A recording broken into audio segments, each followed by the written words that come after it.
أعوذ بالله من الشيطان الرجيم. بسم الله الرحمن الرحيم.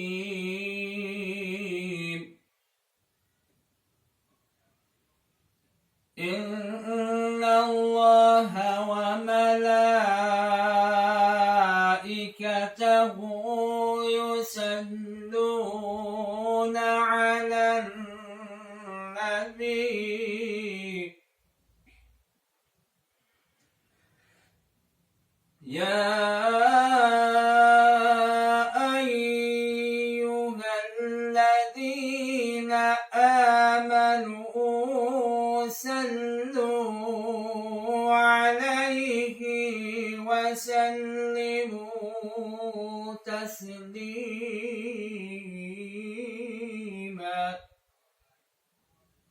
اللهم صل وسلم وبارك عليه. حمد به حضرت معبود را، حمد به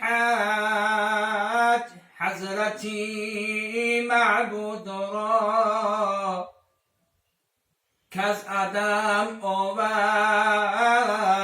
هر موجود را. قصه گویم برادر گوش دار، چه پند است و در آنچه هشدار.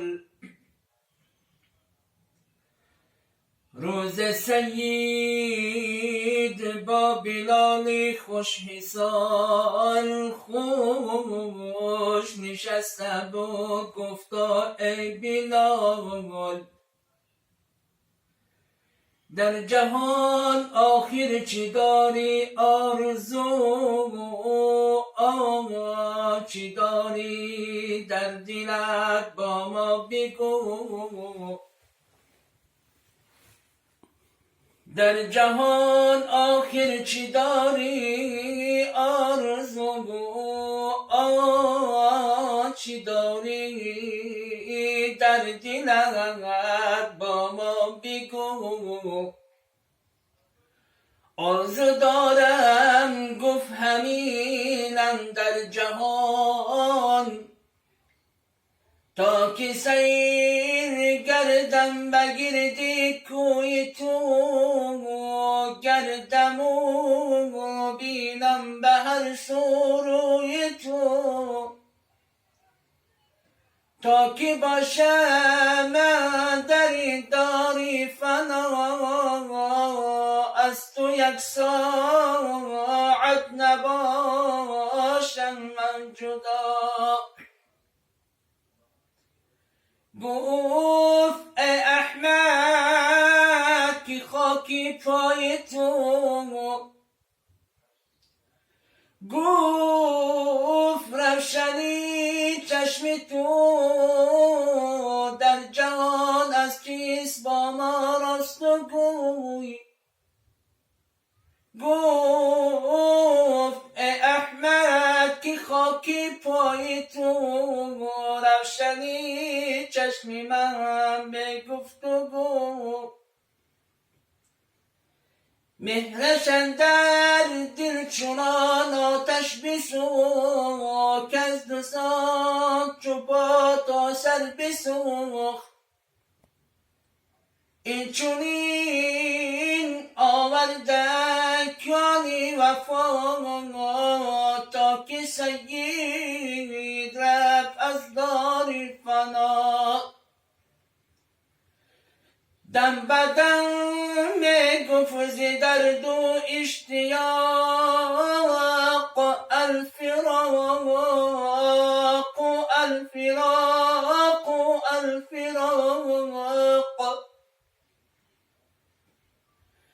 با دلی پر درد و چشمی خونفشان، شد بلال از مدینه بیرون آن زمان.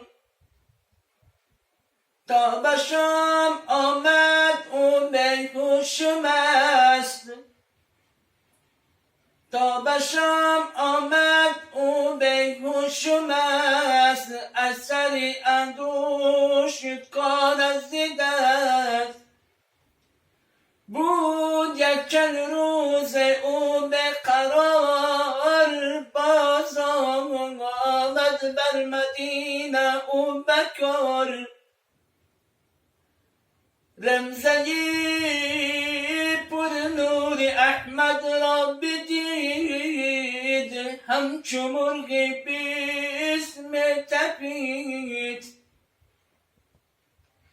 رمزه پر نور احمد را بدید، همچو مرغی باسم تپید. جمله اصحاب پاکش حجره ها گریه می کردن زا و حسرتا. جملگی با هم کردن گفتگو، باز گفتن ای بلال نکرو. خوش ما داشتیم بر اذان تو، زاکی بود آنان سبو انعام تو. بانگه آنکی در دور رسول، بانگ دادی تو آدم به ملول. بانگه یک بار از بحر خدا، زقی ازانی تو را داریم ما.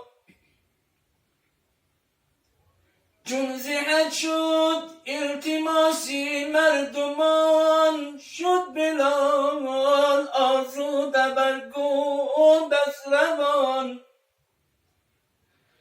بالای منبر برآمد بانگ داد، تا به اشهد او رسید و فی البلاد. بالای منبر برآمد بانگ داد، تا به اشهد او رسید و فی البلاد. یا محمد خواست گوید بالحقوق، یا محمد خواست گوید بالحقوق. نعره زد و بگفتا یا رسول، یا رسول الله کجایی که نمی بینم تو را. یا رسول الله کجایی که نمی بینم تو را. این بگفت و سرنگون شد از هوا، از زیر منبر فرو افتاد بزیر. از صحابه خواست فریاد و نفیر، گریه می کردن خردان و کلان، یاد می کردن سید را عیان. هر کی باشد امتی پاک رسول، هر کی باشد امتی پاک رسول، طاعتش را حق کند دائم قبول. هزاران درود و هزاران سلام، هزاران درود و هزاران سلام، زما بر محمد علیه الصلاة والسلام. اللهم صل وسلم وبارك عليه.